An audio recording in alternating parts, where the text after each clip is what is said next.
A very warm welcome to this World Game Changers podcast, where your host, Paul D. Lowe, embraces many crucial conversations that compassionately contribute towards creating a better life and world. Paul's intention's very simple: to help get people's inspirational insights and motivational messages out into the world, so others may benefit. Hello, listeners, and welcome back to this World Game Changers podcast episode. Today, I'm joined by a lady called Noha Hefny. Noha, a very warm welcome to you once again. Thank you so much, Paul. It's a pleasure to be here. And you may recall, listeners, Noha and I have done quite a few podcast episodes, and it's always a pleasure. More recently, we've embarked upon this Unsung Heroes, four mini episodes, and this is the fourth of those, the final one, the final countdown, so to speak. And just as a short recap, the first one was around asking the question, are you an unsung hero? The second one, are unsung heroes born or made? The third one, who's your unsung hero? And the fourth and final one, this one, Noha and I thought it'd be good to bring it together by, giving unsung heroes greater visibility. Where do we start with this one, Noha? Yeah, I think the first thought that comes to my mind is, the media and the type of stories that the media covers. So I feel that there are many stories that, have an opportunity to gain, greater attention of editors around the world. And these are the stories of, unsung heroes. And the fact that we as society or workplaces or other communities are not putting enough time in recognizing that, the efforts of these people, I think that brings me to the point that media, has a great role to play in bringing much needed visibility to these stories. The other thing that comes to mind, Paul, is, in COVID, and even before that, we've been witnessing around the world rising, consciousness, a deeper, I would say, yearn to connect with human values. And this is something that should be captured by brands, by media, by anyone really who does storytelling or is involved in that capacity. The other thing is, organizations really awarding behaviors versus big results and outcomes, recognizing people on the basis of values, integrity, actions that they take selflessly, these things should be, having dedicated awards. And I think you and I spoke about this so many times, but again, it's another way. So yes, the media, more awards on the basis of behavior, action, values, versus performance results in a business or that kind of thing, and then us as people, remembering to be kind to others, recognizing others in our communities that are doing things for their communities without expecting anything in return, and taking the time to express love, to express gratitude within our own communities. So I think these are the first three things that are crossing my mind at the moment. Okay, so as we speak, Noha, as you know, we're in the process of organising an event in London in October. Apparently, we as podcasters should never, episodes should be timeless, so we shouldn't tie in dates and make statements like, oh, in October we'll be doing an event, because once it's passed in October, the timeless nature of this podcast has been lost. But I'm gonna break with convention. So I want to put that in some context, Noha, and say this amazing event that we're in the middle of putting together for October 2022 is around, as you know, there's 4 key awards there, isn't there? And I've been thinking about this quite a lot.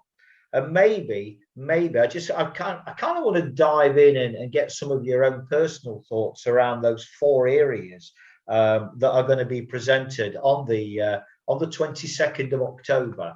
to HQS Wellington in the heart of London there. And the first one, Noha, the first banner is the Light of Women Award. What comes to your mind around that, in terms of giving people, in this case, women, greater visibility, these amazing unsung heroes? Any thoughts around that particular one? Well, in our first episode in this series, we talked about women and the power they have, and their nature really as unsung heroes. Women every day around the world, are making sacrifices, trade-offs for the benefit of others, their families, their communities, and even society and world at large. Whether in their capacity, as being very dominantly represented in specific sectors like nursing, teaching, and maybe even the humanitarian sector. I would say I don't have the numbers, but I'm assuming, I'm making an assumption here that also these types of sectors, the social sector, etc., obviously they are making choices to sacrifice for the sake of others, and over and above their role, and I think it's the most important role in my mind, their role as mothers. Mm. Mothers for are definitely unsung heroes.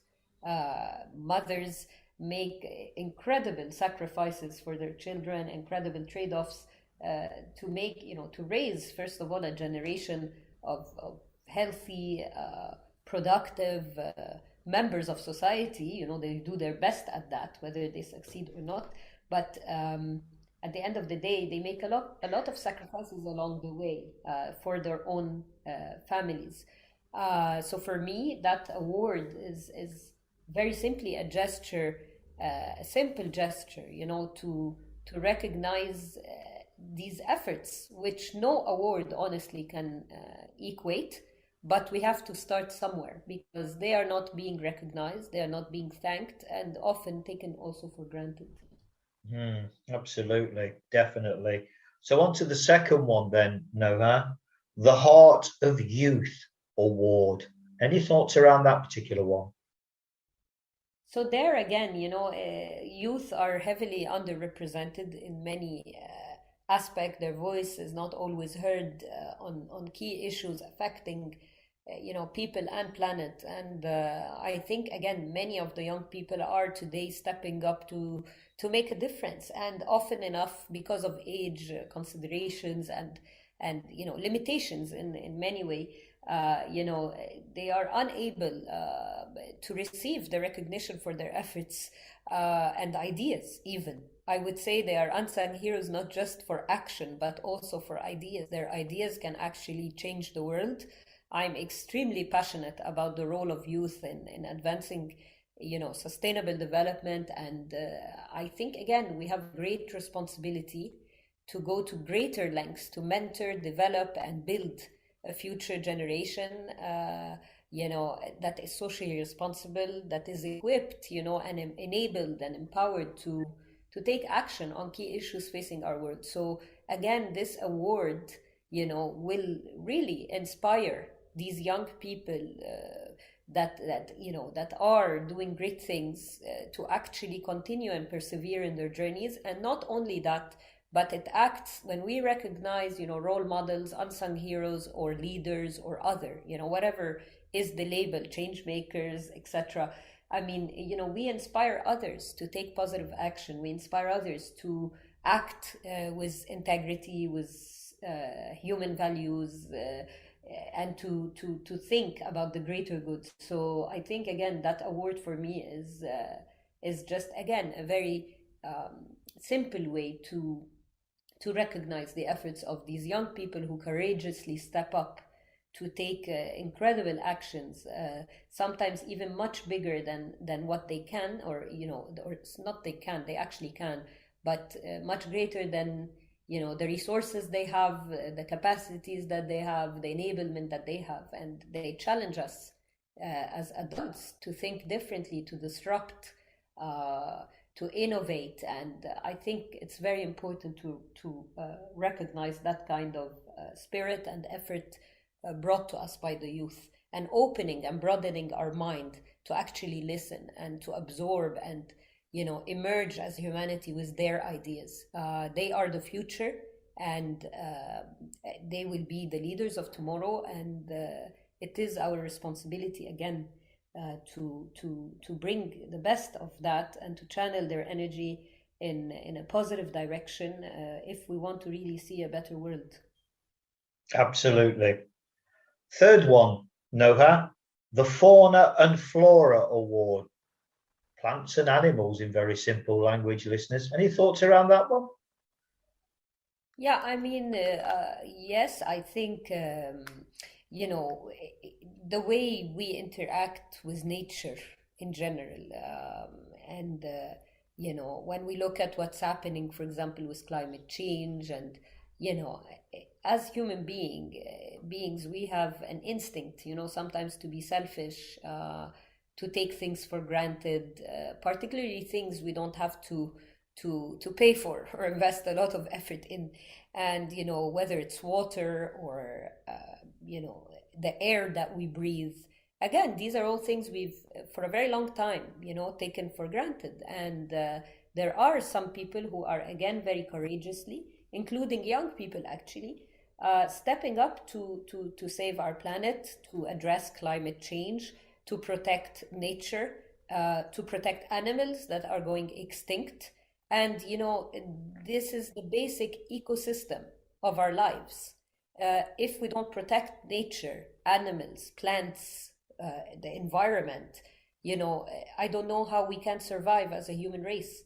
Our survival depends on that, for food, for water, for everything, for the, even just having the ability to breathe every morning. So I think, again, this award is also of critical importance for the very reasons that it sustains our survival as a human race. Last but not least, the Soulful Leader / Unity Award. That's a bit of a catch-all, really, the Soulful Leader, because isn't it true, just as we're unsung heroes, just as we're already world game changers, isn't it true we're already soulful leaders? And our part of our responsibility, I feel, Noha, is to progress more further down that path and shine brighter. So this is a really sort of, I mean, they're all key for the reasons you've mentioned, but this one really, the Soulful Leader / Unity Award. Any thoughts around that one? Yeah, I mean, you know me, Paul, very well, my personality. And I think for me, I always look at things at the bigger picture, yeah? And if we look around us, the kind of challenges that we're looking at and dealing with as humanity, are grand and massive and significant. They have a significant impact and magnitude. And no person can address that on their own. It needs, a collaborative approach. It needs a systems approach. And in order to believe and transform leadership paradigms today to address these challenges and to be collaborative and to approach issues through a systems approach, you need soulful leaders. This will not emerge from, the traditional prescriptive, authoritarian type of leader. It has to emerge from leaders who are very much in touch with who they are, with their soul, connected to their soul mission and purpose. So purpose-driven leaders, values-driven leaders. And so I think, again, this is a very important award, and the world needs more of these leaders. And we have to nurture also a generation of leaders who are soulful. And then by doing that, you get the collaboration, you get the unity, you get the human solidarity that, again, during the pandemic, we saw the critical importance of that. We don't need just good management or administration professionals or leaders or executives. We need empathetic leaders. We need leaders who will nurture people in times of crisis specifically. We need people who can effectively manage crisis and challenges, but at the same time with heart and soul. And so I think, again, an award of critical importance if we really want to see a more inclusive, equitable, and balanced world in the future. It's hard to know where to go from here, Noah. It's hard to, because we've touched upon four massive areas that, as you've alluded to consistently, will influence the world. In just a few moments, we did that. And I suppose really the only way, listeners, to draw things to a conclusion, or even a conclusion maybe, is to say, what do you think? Because ultimately, Noah and I and the likes, we can talk forever, but our job, part of our job and our role and our responsibility, is to ask questions, is to plant these seeds for change, and then, see what other people think. And if it resonates them, and then 2 become 4, 4 become 8. And so the world gathers momentum in terms of shining its light brighter. So I just ask you, Noha, well, firstly, I thank you immensely, as ever, for being part of this fascinating dialogue. It's always a pleasure for me personally to speak with you, always a pleasure. And so immense gratitude for that. And I invite you in, as I always do towards the end, to say, how can people find out more about you? What's your contact details? Yeah, thank you, Paul, for having me. I really equally enjoy all these conversations, and the depth of them is what really keeps me coming and keeps me fully engaged, heart and soul. And I can be reached on LinkedIn at Noha Hefny, which the spelling is NOHAHEFNY, or on my email, which is Noha, Noha, at thepeopleofimpact.com. So there you have it, listeners. I hope you've got something really inspiring out of this mini series of 4 between Noah and I around unsung heroes. And I suppose that very nicely segues into me signing off the way I always do, with this question. Remember, the world's changing. How will you respond? Thanks very much for listening to this World Game Changers podcast episode. Hopefully you found it interesting and helpful. Drop a line to paul@worldgamechangers.org with any thoughts or questions you may have, and he'll be more than happy to respond. Remember, the world is changing. How will you respond?